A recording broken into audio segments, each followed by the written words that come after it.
Going live. Hello, hello, everyone. This is Pastor Bianca. If you're joining in, good afternoon. Good afternoon. As you're coming in, let us know where you're viewing from. St. James members, let me know that you're in. All you have to do is say good afternoon, Pastor. Just want to see who's in. Thank you so much. I see some folks coming into Facebook and joining YouTube. Good afternoon. I see you, lady. Thank you so much for dialing in, for connecting as well on Facebook. Definitely appreciate your presence. I think you're going to enjoy this session. This is going to be certainly a very enlightening session. Hey, Simone. Hey, Minister Deshauna. Good to see you both coming in. We see a few more. As you're coming in, let us know that you are here. You can say good afternoon. I just want to make sure that we're all engaged and interactive. Please note that as this is happening, if you have any questions, please comment and we will be able to see those questions. We will have a Q&A period at the end. And so please ask questions. I'm excited about this particular session. Our last session on Thursday, Deacon Kenneth Ivory did a phenomenal job on budgeting. I'm just excited about the information that he shared with us. I think it was very profound. It was very good. And on today, we're going to have a gentleman. His name is Brentley Wright. He's going to be talking about sustainable economic future. And we're going to bring him on shortly. Hey, Deacon Ivory, good to see you. Good to see you. Glad you're on Facebook. We're going to get started. So let's see if I can get Brent on the line. Hey, Brent. Hello. Hello. So glad that you could come into this space. As you know, this is our life sessions, and we've been doing this is actually the fourth session. So I'm excited about this economic series. Yeah. I hope to have more of these because as we are finding out, especially right now, economics and having ourselves set up for a rainy day is just so important. Yeah. And so as you come on and you share this phenomenal topic, sustainable economic future, I'm sitting on the edge of my seat waiting to hear this information and how you're going to break this down for us. Yeah. Let us know a little bit about who you are, what do you do for a living, and where this desire came from, just so we can connect with you, right? And then take us right in. As you heard at the end, we're going to have a Q&A session. So if anyone has any questions, I'll come back and we'll have it at that time. Okay. Done deal. Cool deal. Right. Let's make it work. All right. It's all on you now. Well, good morning good afternoon to all of you who are listening. My name is Brentley Wright. I am the oldest of four. My mother and father had 2 boys, 2 girls. I'm the oldest from Rocky Mount, North Carolina. I'm 34 years old, married. I'm the husband of Kelly Wright, my baby. We've been married about 8 years. And then I'm also the father of 2 young men, Jaden and Justice. Jaden's 13. Justice is 5. And so I got my own family dynamic going on here, which is a beautiful thing. And, a little bit about myself. I'm an experienced financial professional. I got into this industry. You couldn't have told me years ago that I was going to be in the finance space. I was working in sales and was having some tough time there in regards to the peace in my heart about the industry. Did I really want to be in that industry? At that time, I couldn't see myself being in that industry. And so the Lord kind of tugged on my heart by a guy named Sam Struggs, who reached out to me on LinkedIn and said, I think you need to be in the financial industry. You got a sales background. I said, well, no, not thinking about it, specifically the insurance industry. And then I said, well, no, not a chance. But Sam kept coming and he kept coming and he kept coming. And so I ended up, trying out the industry, and lo and behold, did I find that this would be my purpose and mission going forward in the marketplace. Some things that, we try to find, but God helps other things find us. And, one of the good things about God is that he knows where to position his people in the marketplace. And so I've been doing this the last 6 years, and God has just truly shown himself to be faithful to me in this industry. This is what I do. The Lord is sustaining it. And throughout the industry, we just wanted to have a grand vision with our firm, Brentley Financial, which was to kind of just help everyday hardworking Americans and people and professionals and executives and families just have a winning chance at finances. And, there's a big mission on your life, a big purpose on your life that God has given you. And one of the ways that you're going to get through it, especially to your junior generations and, your fourth and fifth, sixth generations, that they can continue God's work until he returns, is funding it. And one of the ways we love to partner with families is by coming alongside of them and helping them execute that plan financially for the generations. So I've been doing that. I'm a family man myself, good friend. I love what St. James is doing. Your story is incredible. And Pastor Bianca she's incredible. She's an innovator, creator. I love her business mind, and good to be able to be just a good friend and resource to her in the ministry. I told her, whenever you need, I got you. Trust and believe. That's what it's going to be. So that is a little bit about me and what I got going on. And I guess we can hop right in, because I don't want to keep you all long, but I do want to talk about something I believe is important when it comes to the family, about the model. And Deacon Ivory, man, he killed the game last Thursday on the budgeting piece, because you have to start there. If you don't start with a budget, you don't understand what the future looks like, what you currently have, and what the future looks like financially for you. And if it's one area we can't play in life, it's the area of money. And, I love to say kings don't clown and clowns don't become kings. When it comes to money, we got to be kings and queens with the resources that God has given us. And we can't play around with it, because if we do, it puts us in a detrimental position to where we cannot properly provide for family. We cannot properly provide for those that we are supposed to be generous to, nor can we execute the mission God has called us to without any strings attached to us or the financial burdens attached to us, because we didn't properly manage it well, nor did we have the forthinking to be able to make sure that we had enough to sustain our future. And so this title, Sustainable Economic Future, is in my heart, because all of us have a future, and that future is currently what we're doing. And I believe many of us have children. We work in that space with families. And so if we have children who will have children, and you got grandbabies, and you got so much going on, that this is important. So one of the ways we look at just kind of piggybacking off the Deacon who did his thing, I want to open up since we are on this is a Saturday and we talking with St. James. I love to come from the word. Matthew chapter 7, and let's go to verses 24 through 27. And this is critical what he says, what Jesus says. He says, everyone then who hears these words of mine and does them will be like a wise man who built his house on the rock. And when the rain fell and the floods came and the winds blew and beat on that house, but it did not fall, because it had been founded on the rock. Verse 26, and everyone who hears these words of mine and does not do them will be like a foolish man who built his house on the sand. Verse 27, and the rain fell and the floods came and the winds blew and beat against that house, and it fell, and great was the fall of it.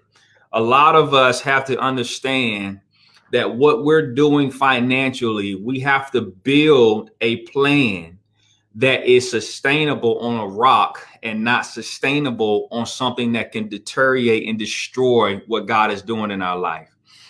If we listen to the word of God, he wants us to be like the wise people who build our house on the rock.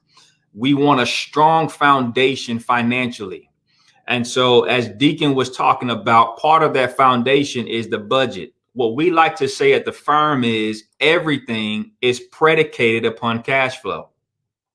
If that is the case, then everything you're doing right now is predicated upon cash flow, and it is driving everything, all efforts, all valuable efforts that you are committing to in your family based upon the cash flow that you have, which means that you have a house because of the cash flow. You have a car because of your cash flow. You're able to go out on dates because of a cash flow. You're able to provide for your children because of cash flow. Without cash flow, you would not be able to do some of the things you currently are doing.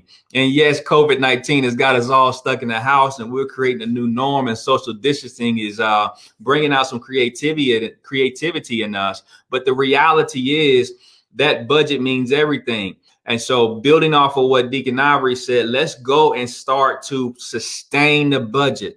So when I talk about a sustainable economic future, here's what I'm talking about, because I know you're asking, what is a sustainable economic future, Brentley?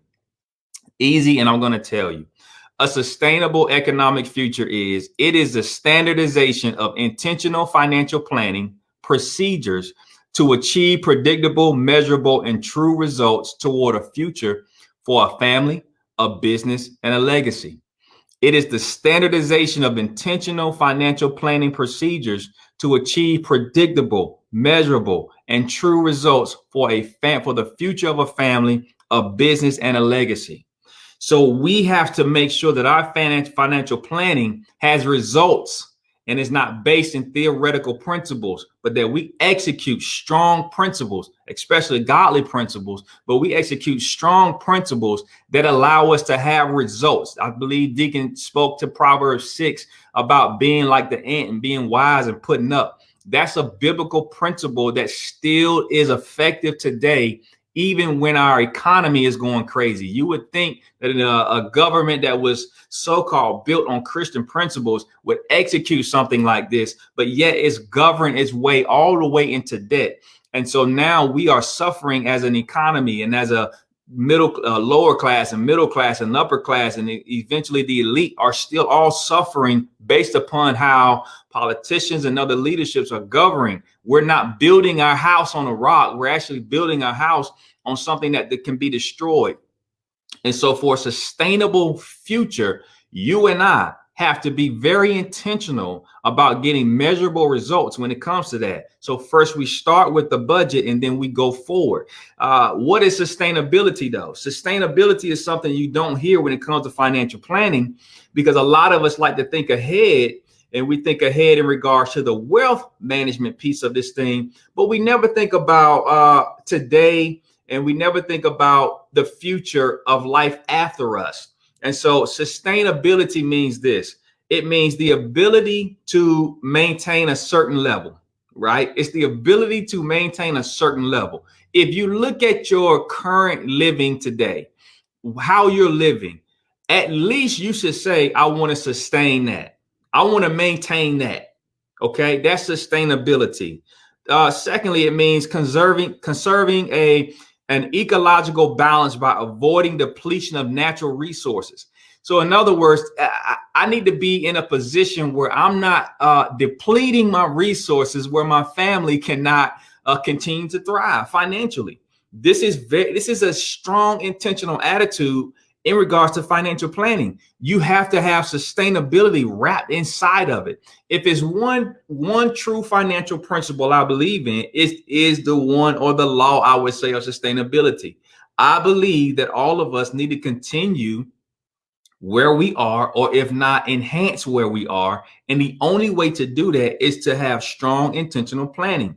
Number 3 about the definition of sustainability means it is able to be upheld or defended, which means that, watch this, if you go back to Matthew 7, he's saying that when the winds came and beat up on his house that was built on the rock, it says, listen, it did not fall, because the sustainability of how this house was built on that foundation, if we pull a financial principle out of here, it is able to withstand any storm and watch this, defend against itself. So if you look at your financial plan now, it has to be able to stand against economic turmoil, hence the pandemic, hence COVID-19. Are you standing? Do you have 3 to 6 months, 6 to 9 months, 9 to 12 and 12 to 24 months of sustainable liquid monies in the account to be able to sustain a pandemic that may last 6 months, 8 months? When the wind blew and the storms came beating against your house, are you able to stand, sustain? Is it able to be defend? Is it going to defend against what's happening? See, God's people always have to have a sustainable plan in place because we know that God has us for sure. But like the preacher says back in the day, God's sovereignty does not negate our human responsibility. We are supposed to be responsible. We are supposed to put up. We are expected by God to handle his resources in such a way that we build a strong foundation. And so with that being said, we need a fundamental commitment to sustainable development and deployment with our current family economy. Our families depend on it.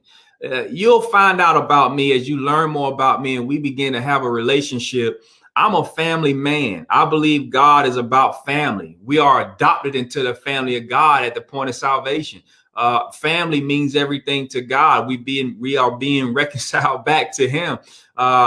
He is serious about the family of God.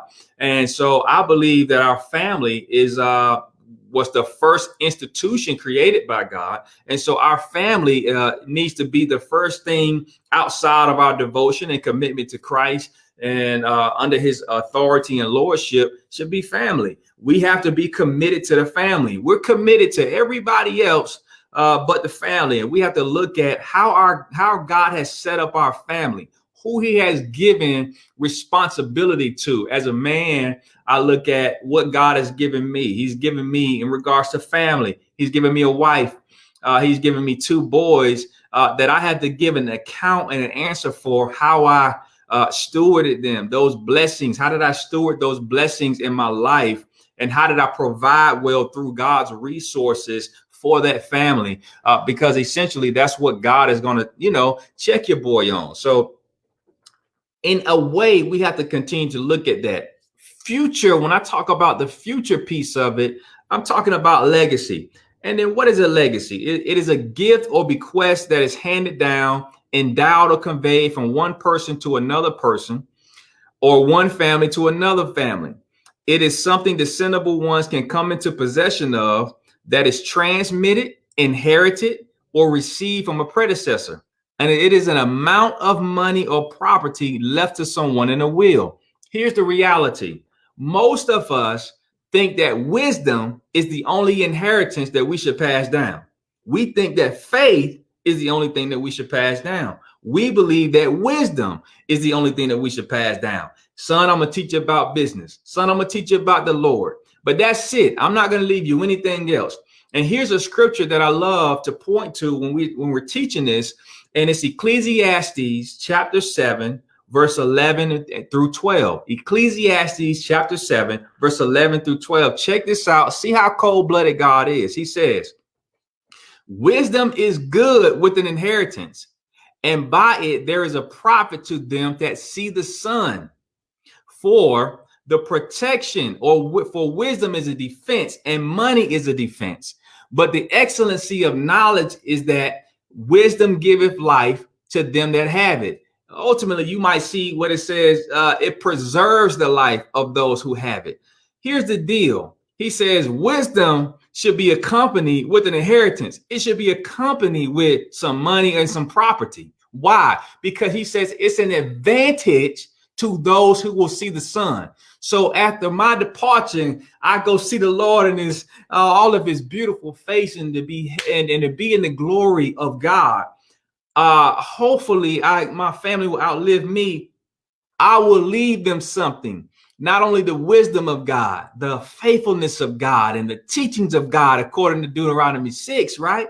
I've also left them some property. I've left them some money according to the scriptures, because it's an advantage to them. We don't want any type of debt on our family. Let me put it this way. Like I like to say out here, it's not intelligent for someone to die in your family and the family does not receive an indemnification plan, a paycheck.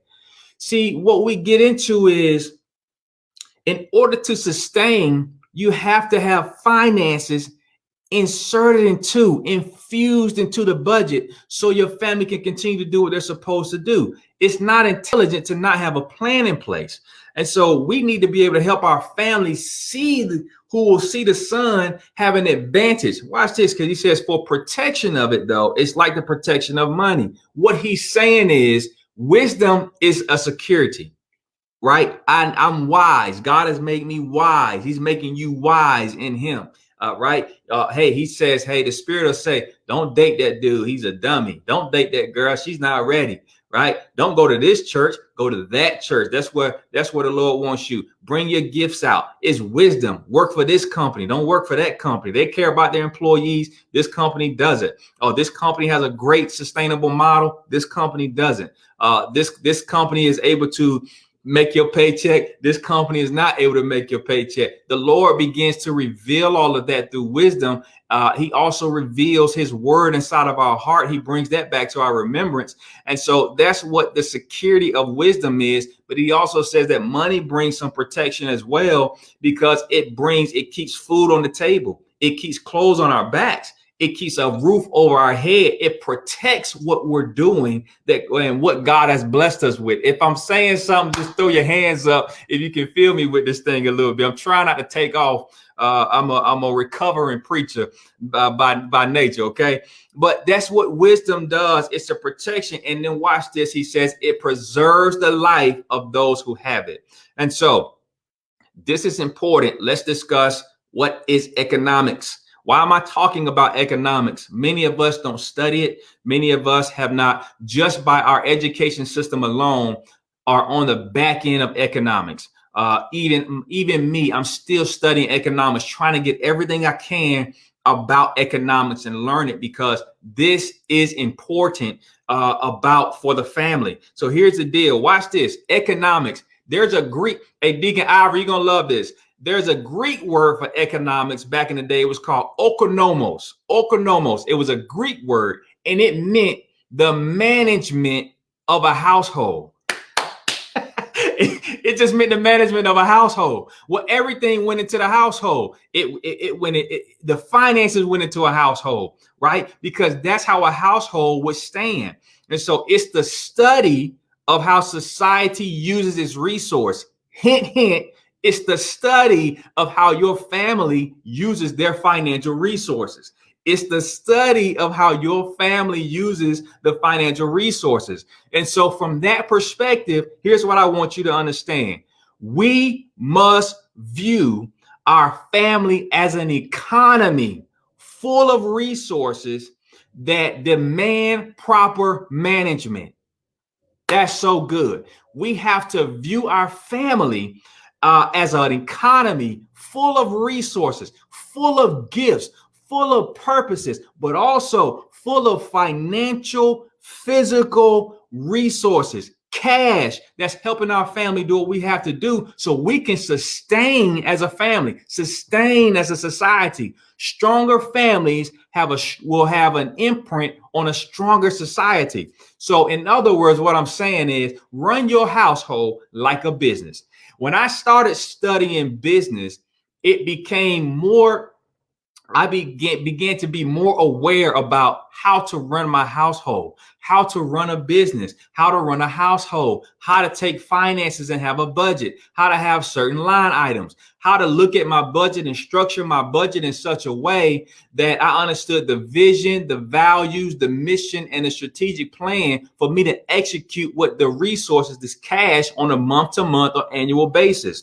So here's the reality of all of us while we have to have sustainable results. And here it is. Risk. Risk means loss. Now, I'm in the risk business. I'm in the insurance and financial services business. So we study risk 24/7. We're all at risk of losing out. That's why you have to properly manage it. Now, you can manage it on a level to where it's basic, or you can become very, very good at learning proper management. And here's what I mean. Smart people have a financial plan. Wise people have a financial strategy. You have to become so good that you learn how to strategize financially. Don't just put a plan together. Don't just put a budget together, but I want you to strategize. Part of my job, where I'm worth my salt, is helping a family anticipate the future. And then we roll into a strategy to help mitigate any risk that comes against that future. That's so good. So here's the difference. Smart people have a financial plan, which means I got a plan, it's good, but I still carry risk inside of my plan. Wise people have a financial strategy, which means they have a financial plan, true, but they have transferred any risk out of their plan to financial institutions. That is so good. I hope you got that. So we want to go from being smart to being strategic when it comes to financial planning, because this is what gets us ahead of the curve. Here's what you need to know about managing risk. There's human life value, and human life value is what we call human capital. Human capital, which means the human life value side of you. You're smart, intelligent, good looking. God has blessed you, gave you some purpose, gave you some clarity. He's put all his gifts in you, and you're executing. All of what you're doing, watch this now, is a direct result of you getting the cash, the money you get every month to sustain your family. That's when we roll into human capital, right? It is your potential of making more money, more money, more money. Yeah, I heard that's right. I heard somebody say it, more money, more money, more money, more money, right? We want more money. But the only way for us to get more money is if we sustain and increase our value. So human life value also breeds human capital. What is my potential to make 100,000 a year? What's my potential to make 500,000, 1 million, 2 million, 3 million? Have you ever assessed that? Have you ever looked at that and said, oh my gosh, the more value I bring, the more money I get to mitigate any risk down the line, but also sustain my family better? That's powerful. So here's the deal. We become more strategic and build a foundation that God wants us to. So the budget needs full bulletproof protection. Here's how you do it. Now let's get technical, and then I'm out your way. Hopefully you got some questions and we can rock with it, because I'm feeling on fire right now. Number one, when you look at your budget, you know what you make annually, what you bring in annually. 100,000, 85,000, 50,000, 250,000, whatever your number is, a million, that's yours. Your budget needs to be protected. So what we have is called individual disability insurance. Individual disability insurance protects the money to keep the house sustainable. Why? Because if you get sick, hurt, or injured, you're no longer able to perform occupational duties of your job, that what you get up every morning to go do. You can no longer do it. And so therefore, if you don't have individual disability insurance, how are you going to get paid? How are you going to make a check? How will you keep food on the table? Right? So that's an important question, because no one probably never asked you, hey, what are your occupational duties? What do you have to do every single day to go make money? Let's not be spiritual now. What do you got to do? You got to get up. You got to be in your right mind. You need to be physically able, etc. Then when you get to your job, hey, I went to school for 8 years. I got a specialty. I'm a surgeon. I'm a VP of this company. I have to have my mind right. I have to be able to travel. I need full functionality of my limbs. I need to be able to study, etc., etc., etc. All of those play a big factor in the dollar you make. Did you know that? So in order For you to protect those dollars, you need individual disability insurance. Why? Because it protects against if there's a sickness or illness that prevents you from going to work. Now, the average disability, guys, is 6 to 8 years. Okay. You're 3 times more likely to get sick, hurt, or injured than die prematurely. Insane. So here's the reality. We need to be able to make sure that you are fully protecting your salary every single day out here while you're in the workforce, providing for your family, because when that happens, or if that happens, you have a paycheck coming. You remember those people used to look back in the day and they say, yeah, man, he's got a disability check coming every month. Sustainability. See, sustainability. When you're younger, you don't understand that. And I didn't understand it when I was younger until I got into the financial services space. I understood the power of it. It is powerful. It is a powerful tool to use to protect your monies. Number one, you have an employer and their benefits, they will give you long-term benefits of disability benefits.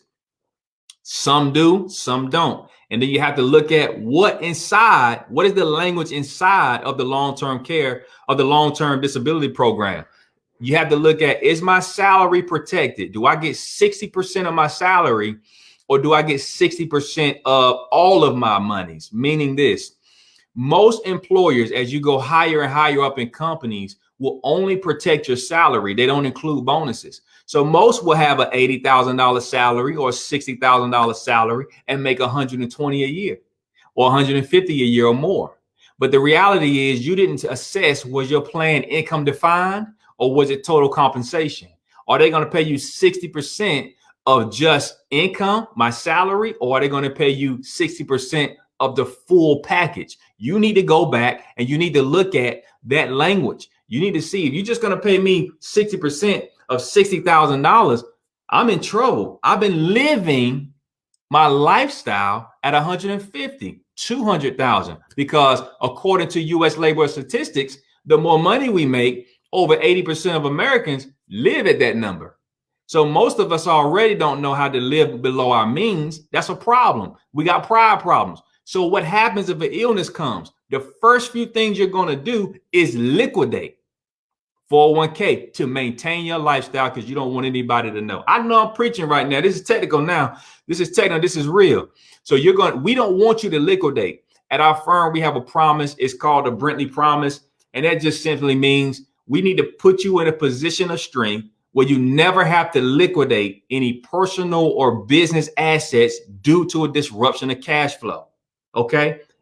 If you get sick, hurt, or injured, disability is a constant check that will come. We'll work with your employer. In addition to that, if you don't have that benefit, then we'll structure that benefit for you in a tax-free way. And that's a subject down the line. Number two, we protect the budget with disability insurance. The second thing we do is we look at the breadwinners. Because of human capital, you have a potential to earn money, but there's also the biggest risk of the big breadwinner dying prematurely or dying and leaving the household without a lot of money. And so if the breadwinner makes 100,000, 150 or more, or even let's just say 60, that family is going to need that money. They're going to miss that money. And I love to say, we don't need people crying twice.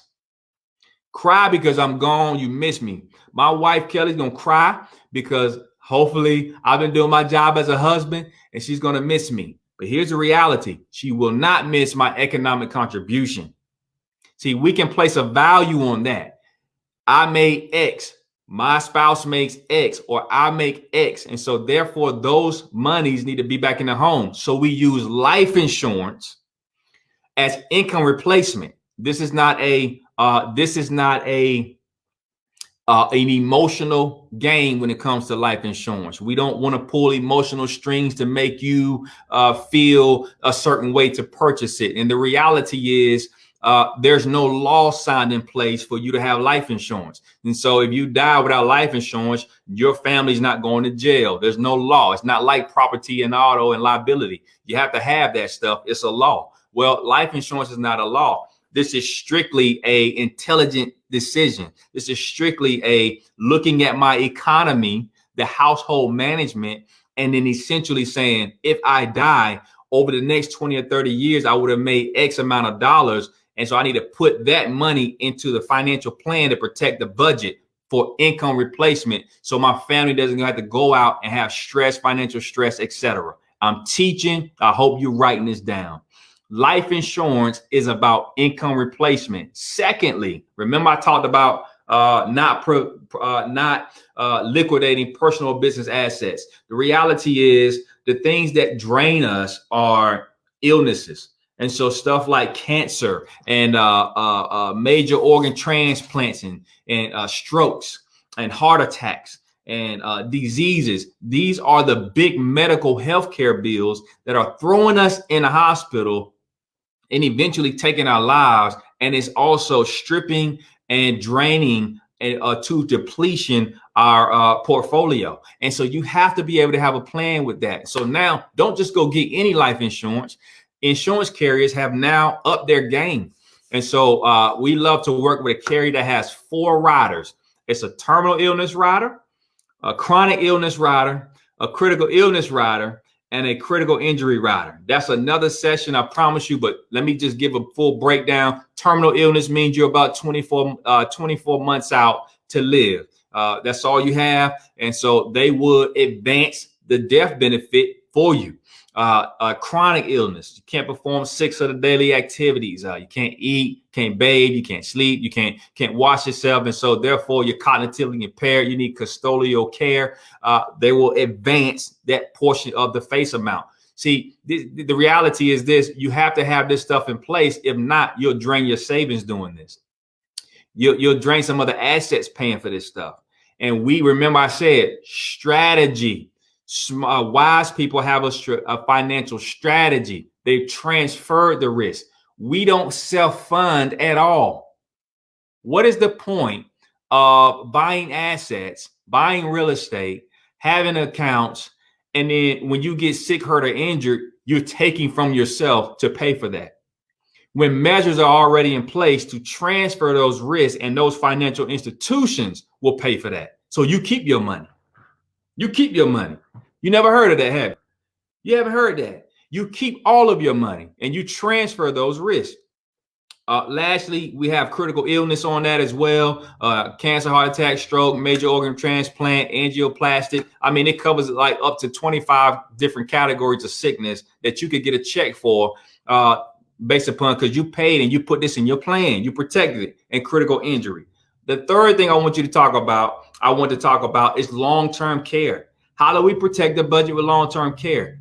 The reality is the average portfolio will be drained just by long-term care alone. Long-term care demands at least $1 million if it comes to your life.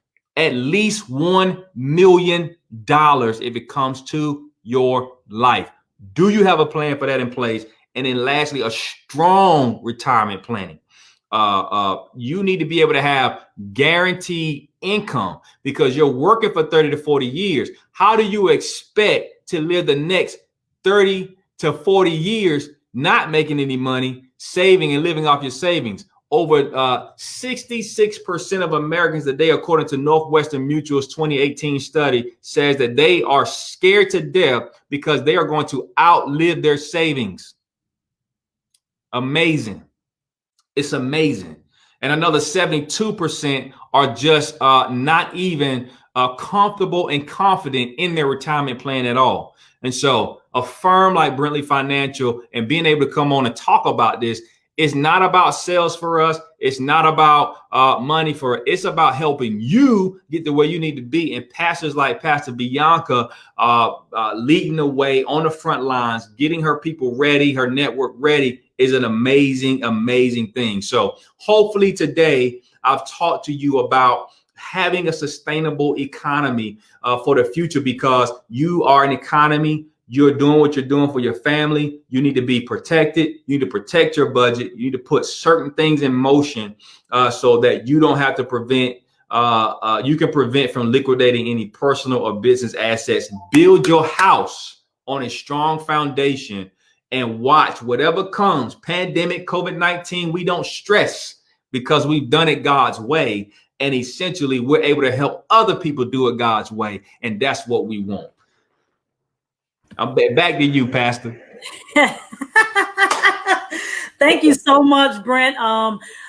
You know, to those who are watching, we have Brentley and I have recently gone through my actual personal retirement plan and as well as protection for me as well, income protection, all of those things. So when I began to look at, and I know, you know, just looking at this, we're not trying to sell you on something. He didn't have to sell me on anything. It was just about understanding and knowing. When I saw the numbers of what I could get on an annual basis, and not have the way my plan is set up currently, I don't even have a monthly contribution. If I just keep the monies I have currently invested, and then looking at how that matriculates, and this is sustainable, guaranteed.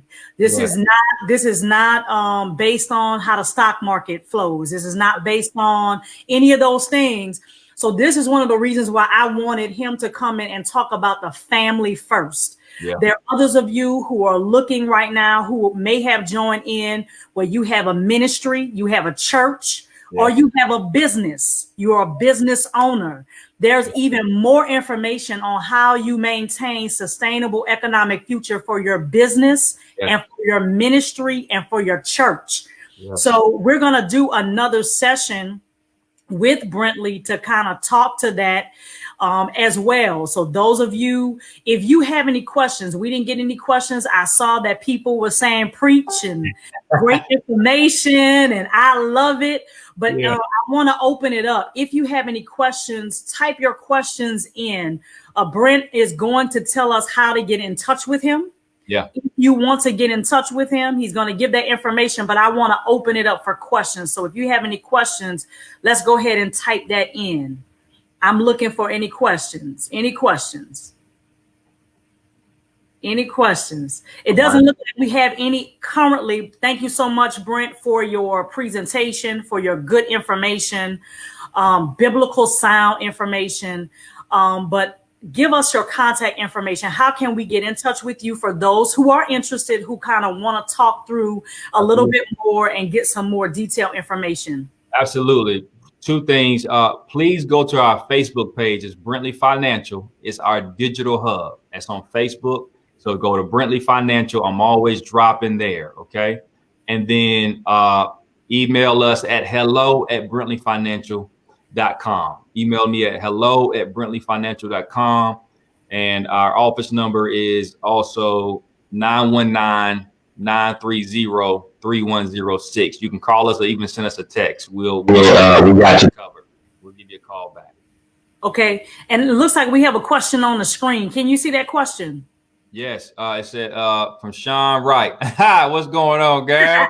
I figured you would know who that is. Yeah, that's mama right there. She says, how do I get started today? Where do I start? You get started. And first of all, that's a great attitude because you want people who are ready to get it done and ready to get started because you understand the importance of this. And so you get started today, you call us and you contact us so we can go ahead and get you on the calendar. And then we'll show you where you start. We'll start with the financial assessment. We're going to look at where you are currently. And then we're going to do what we like to call a discovery. We're going to discover where you are. I'm going to ask you some questions and get into your family dynamics a little bit and just create a relationship. Make sure that this partnership is what we want, what you want and desire out of me, and have you hold me accountable. And then we'll go through a financial discovery. I'll come back after I listen to you. I'll make some recommendations based upon what your goals are. And then it's time to execute. It's just that simple. It's a 4-step process for us, and it doesn't take long. It's a maybe two meeting thing that we do, 2 to 3 meetings, and we're off to the races. Okay. Thank you so much. Thank you for your question. And then I think another thing for those who are hearing this and, because of the pandemic and because of the nature of what's happening right now. Yeah. And folks have, lost income, now having to maybe be furloughed, now maybe having to go on unemployment. Obviously, as Deacon Ivory mentioned on the last session, use those monies to take care of your essentials, right? Right. Do you have any advice as it relates to them? Like, do you have any advice right now as it relates to them? What options might they still have that maybe we might not be thinking about? Yeah, the options that are available right now. I mean, you got unemployment it's getting ready to be over 6.6%. They are saying that by second quarter FY 2021, we're going to be at 30%. Okay, 30% unemployment rate. That's unheard of. That's crazy.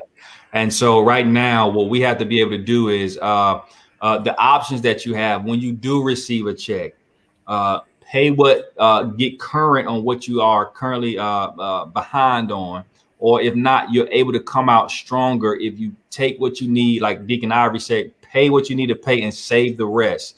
And then tap into the resources of food pantries, the resources that the churches are allowed to be open. And in addition, pray. I want you to pray. I want you to pray that God will send you the funds, and then that God also reveals to you the open resources for us. Even though a lot of us, listen, we're middle America.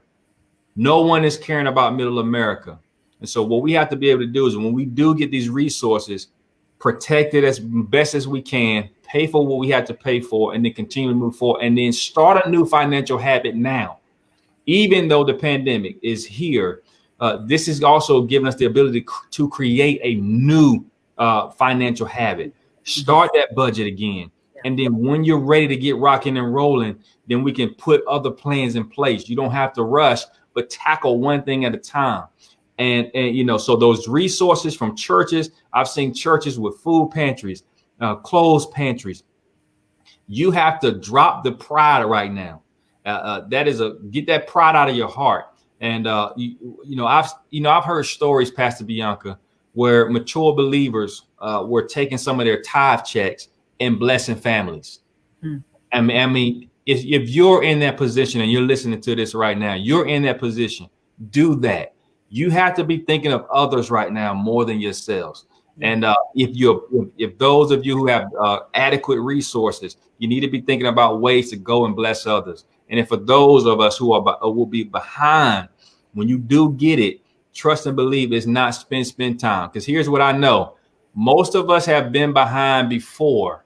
We just hadn't had a pandemic in our face.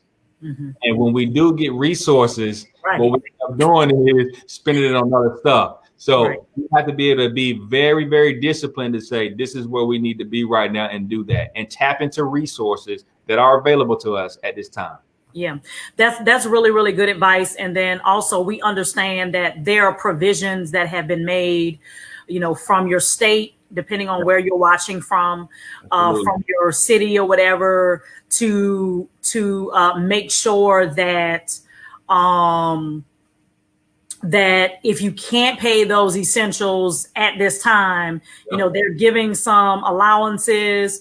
I even saw I got a email from my automobile insurance carrier that they're going to be giving refunds on the insurance premiums over the next few months. So there are companies that are actually helping those who have things like, you still have to pay your car insurance. You still have, a lot of these different things that you still have to pay. The next thing is something that I did recently is I looked at all of the retirement accounts that I had. Yes, you did. I looked at all the retirement accounts that I had. Turns out I had 4. Turns out that what you thought, a whole lot more than what I thought. And even though the economy kind of turned down the particular I guess, mechanisms or participation that I had did not show a great impact on the monies I had, right? Absolutely, absolutely. So I was able to utilize those retirement Yeah, accounts yeah. to fund this plan with Absolutely. Brentley. So that's something that I think there's another question. I'm sorry. Let's Okay. see. Do you recommend people that are being separated from their jobs to use some of their 401k monies to solidify themselves financially right now? If so, is there a downside to it? So good. You Yeah, well, that's a great question. Thanks. And that's my pops right there. there you go. I'm talking about family, and families up That's here. right. That's right. That's great. Yes, I would say the stimulus allows for the 401k to be tapped up to $100,000 for COVID-19 purposes, but also the 401k flexibility in hardship, economic hardship still stands as well. And so there is a downside to it because you'll have to pay the taxes on what you withdraw, because that's still pre-qualified money. But if you have the money available in the 401k, at this point, to keep your family ahead, I recommend to do so on either the hardship side, or it's a COVID-19 responsibility or purpose to contact the 401k. The deal is, I understand you think that it will mess around with your retirement, but essentially you can make that money back. But and you don't want to take your family into ruins when you know there's some provision there. You put up for it, and there's some flexibility with that. Great question. Yep. That's really good. And I think what some companies, 401k, they're removing the penalty. True. But as a good point, you still would have to pay taxes on that next year. Absolutely. So that's just something to be mindful of. So thank you so much for the question. That's great. Any more questions? We're still here. We're still on. Yeah. We're going to be here as long as we have questions. We just want to make sure. It looks like there's no other questions right now. So thank you so much, Brentley, for your time, for your information. And I want you to say your contact information one more time, because somebody on maybe in the midst of that and may want to hear a little bit more. So if you say that one more time.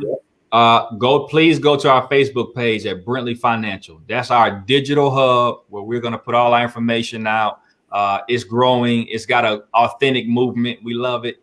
So go to Brentley Financial, and then to email us at hello@brentleyfinancial.com. hello@brentleyfinancial.com. Spelled just like on the screen. I like to say Bentley, but with an R. I just don't drive one. Okay. And if you want to call us, please call us at 919-930-3106. You can call us or send us a text, and we'd love to meet with you. Of course, we're virtual right now, so we can have a meeting right in the comforts of your own home. I'll be in my home, and I've been doing meetings all week, and we're at demand right now, and I love where we are. All right. Thank you so much, Brentley. Indeed, this was great information. Appreciate it. Thank you so much. Thank you for the opportunity, Pastor. Absolutely. Absolutely. We're going to have more of these. So we're going to get ready for this. And to those of you who are still on, we're going to continue this economic series. We'll announce the next presenters. We're going to have Brentley on again, because again, as I said, we want to talk to those who have businesses, small businesses, medium size, whatever that is. And then also pastors and churches as well. So again, I'm so glad that you had the opportunity to come on and hear this session. But we're going to close for today, and we'll see you next time. Have a wonderful, wonderful, wonderful day, and happy Easter. Hopefully you will be joining a church on tomorrow for Easter service, right from the comfort of your home. If you want to join St. James, we'll be back right here at 10 a.m. God bless you. God keep you. This is our prayer.